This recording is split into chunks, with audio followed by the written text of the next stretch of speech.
नमस्कार विद्यार्थी मित्रों। 15वां प्रकरण, उसका नाम है दाजू। दाजू का अर्थ होता है मोटा भाई। उसका लेखक है शेखर जोशी। शेखर जोशी का जन्म 10 सितंबर 1932 को अल्मोड़ा यानी कि उत्तरांचल प्रदेश के ओलिया गांव नामक एक स्थान पर हुआ था।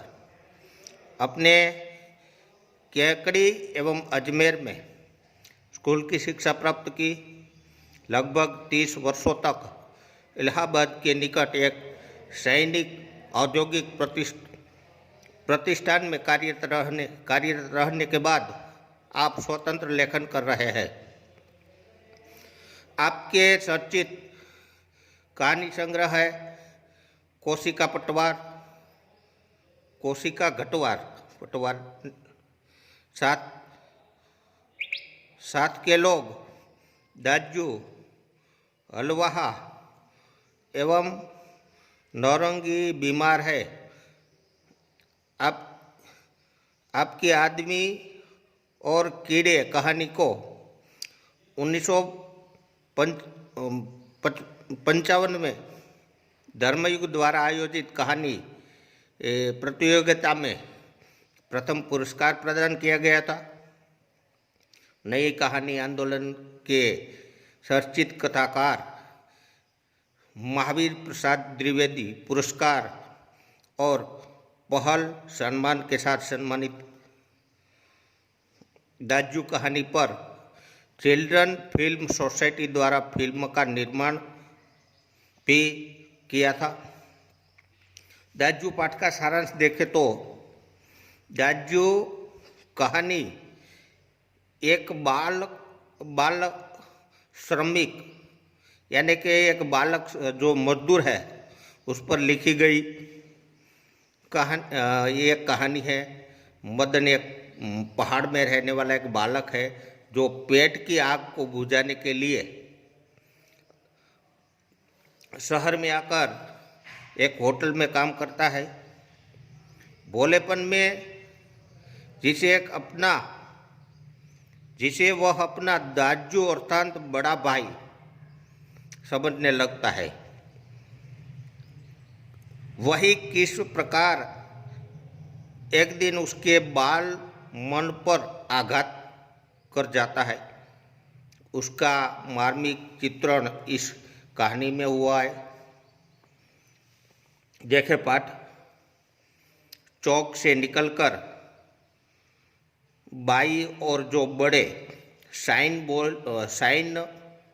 बोर्ड वाला छोटा काफे है, वहीं जगदीश बाबू ने उसे पहली बार देखा था।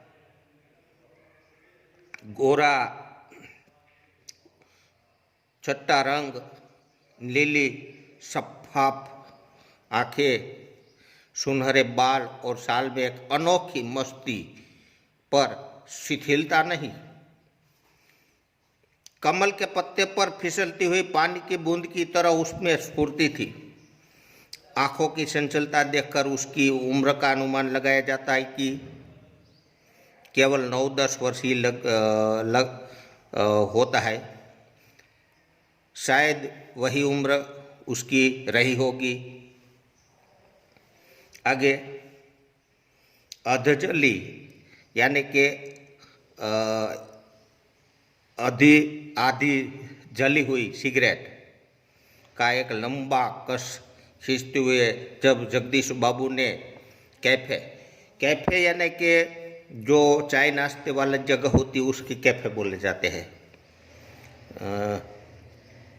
कैफे में प्रवेश किया जगदीश बाबू ने, तो वह एक मेज पर से प्लेट उठा रहा था और जब वे पास ही कोने की टेबल पर बैठे तो वह सामने था।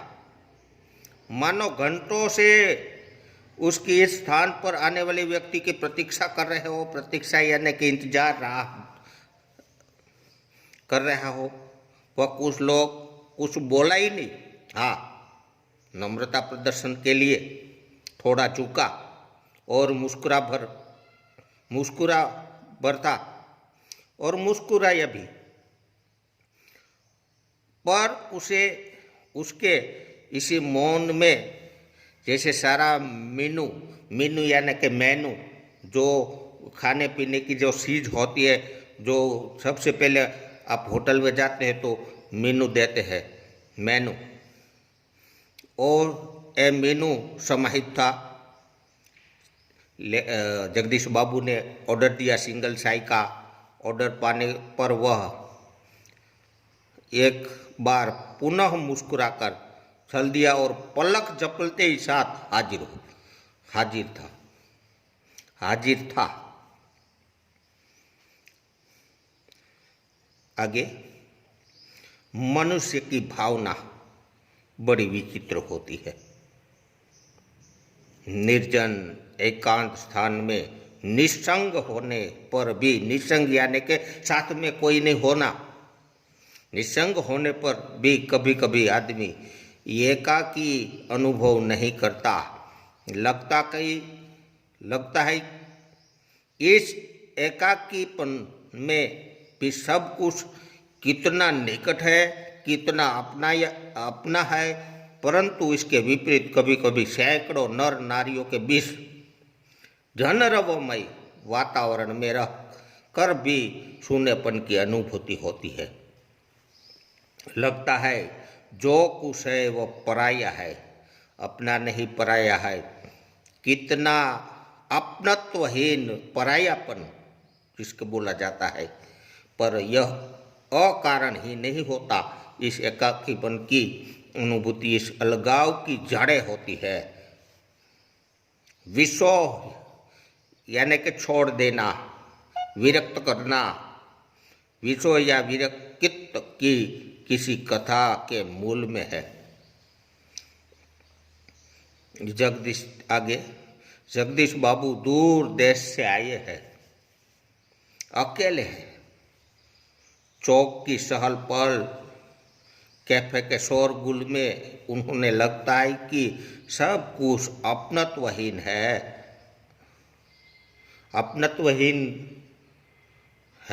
शायद कुछ दिनों रहकर वह उसके आदी हो जाना। अभ्यस्त हो जाने पर उन्हें इस वातावरण में अपनेपन की अनुभूति होने लगी। जगदीश बाबू पहले तो इस शहर में आए थे, उसका कोई पहचान वाला नहीं था, ये बात लेखक ने कही है। पर आज तो लगता है कि वह अपना ही नहीं, अपनेपन की सीमा से दूर, कितना दूर है। और जब उन्होंने अनायास ही याद आने लगे अपने गांव के पड़ोस के आदमी, स्कूल कॉलेज के छोकरे, निकट शहर के कैफे के होटल, ये सब याद आने लगे जगदीश बाबू को। जगदीश बाबू फिर बोले, जगदीश बाबू नहीं बोले, ये बालक बोले, साहब। जगदीश बाबू ने अपनी सिगरेट रखदानी में जाड़ी।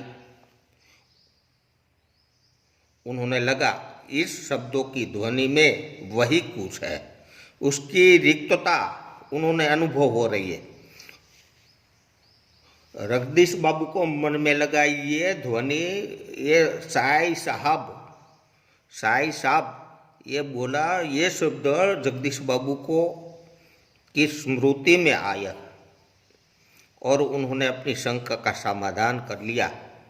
क्या नाम है तुम्हारा? जगदीश बाबू ने पूछा। तो ये बालक ने पूछा, मदन। अच्छा मदन, तुम कहाँ के रहने वाले हो? मदन कहता है, पहाड़ का हूं बाबूजी। पहाड़ तो सैकड़े हैं। जगदीश बाबू ने प्रश्न किया। आबू, दार्जिलिंग, मसूरी, शिमला, अल्मोड़ा, तुम्हारा गांव किस पहाड़ में है?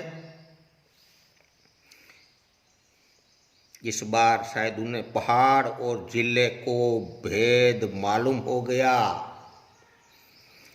वो बालक जो मदन था वो मुस्कुरा कर बोला, हाँ मेरा साहब, अल्मोड़ा साहब, अल्मोड़ा क्या पहाड़ी का हूँ। अल्मोड़ा में कौन सा गांव है? विशेष जानने की गरज से जगदीश बाबू ने पूछा। आगे पन्ना।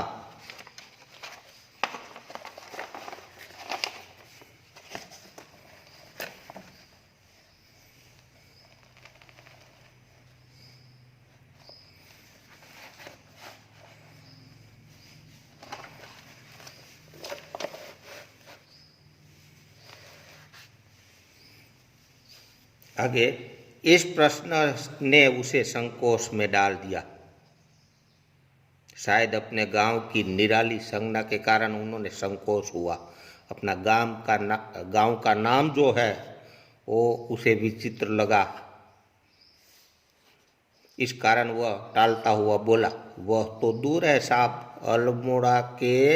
अल्मोड़ा से 15-20 मील होगा, मदन ने बताया जगदीश बाबू को। फिर भी नाम तो कुछ होगा ही, जगदीश बाबू ने जोर देकर पूछा। तेरा गांव का नाम तो कुछ होगा ही ना? टोलिया लंगो।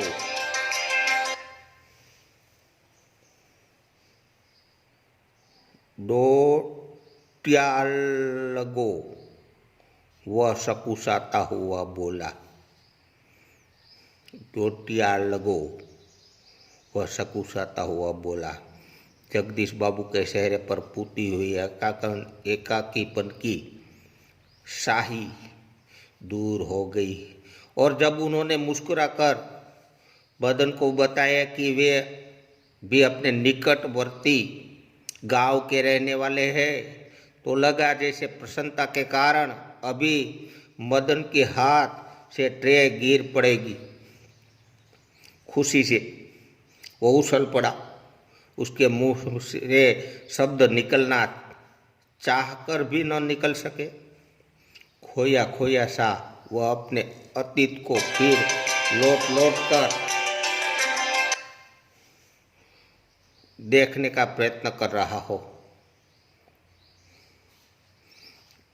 अतीत गांव की ऊंची पहाड़ियाँ, नदी, ईजा यानी कि माँ, बाबा, दीदी, भूली, ये सब दीदी, भूली, उसकी छोटी बहन है, दाजू, बड़ा भाई। मदन को जगदीश बाबू के रूप में किसी के साया निकट जान पड़ी। ईजा, नहीं बाबा, नहीं दीदी, भूली, नहीं दाजू, हाँ दाजू। उसके जो घर में सब लोग रहते हैं वो मदन के, उसमें याद आ गई कि ये मदन बाबू का चेहरा किससे मिलजुलता है। वो भाई के समान, दादी के समान, माँ के समान और अपने पिता के समान नहीं, मोटा भाई के समान लगता है। 2-4 ही दिनों में मदन और जगदीश बाबू के बीच ने अजन विपन की खाई दूर हो गई। जो अपने अनपहचान वाले की खाई दूर हो गई। केवल टेबल पर बैठते ही मदन का स्वर सुनाई देता। जब जगदीश बाबू इस काफे में आते हैं तो उसका स्वर सुनाई देता। दाजू जय हिंद, मोटा भाई जय हिंद। उसका अर्थ ऐसा होता है, वो गांव वाले शब्द है। दाजू आज तो ठंड बहुत है, वो मदन पूछता है जगदीश बाबू को। दाजू यहाँ भी व्यू यानी के बर्फ, हिम पड़ेगा? दाजू अपने तो कल बहुत थोड़ा खाना खाया। बार बार ये दाजू शब्द करता है, उसका अर्थ उसके मन में तो बड़ा भय लगता है। तभी किसी की ओर से बाइक की ओर की आवाज पड़ती और तेजी से मदन इस आवाज की प्रतिध्वनि में पहुंचने से पहले वहां पहुंच जाता था जल्दी से दूसरे ग्राहक के पास। आर्डर लेकर फिर जाते जाते जगदीश बाबू से पूछता, दाजू कोई चीज, आपको कोई चीज की जरूरत है? तो मदन बाबू कहते, पानी लाओ। लाया दाजू। शब्द को इतनी ही आतुरता और लगन से दोहराता, जितनी आतुरता से वह दिनों के बाद मिलने पर भी माँ अपने बेटे को चूमती है। इसी स्फूर्ति से वह जाता था और जगदीश बाबू को हर बात की ख्याल रखता था। कुछ दिनों पर जगदीश बाबू का एकाकीपन दूर हो गया। उन्होंने अब चौक, जहाँ चार रास्ते जहाँ होते उसको चौक बोला जाता है, अब चौक, कैफे ही नहीं, सारा शहर अपना के रंग में रंगा हुआ सा लगने लगा। परंतु अब उन्हें यह बार बार दाजू कहलाना अच्छा नहीं लगा। ये बार बार दाजू मुझे कैसे कहते हैं, वो जगदीश बाबू को अच्छा नहीं लगा। और यह मदन था कि दूसरी टेबल से भी दाजू शब्द, मदन इधर आओ, जगदीश बाबू ने बोला। आया दाजू। दाजू शब्द की आवृत्ति पर जगदीश बाबू के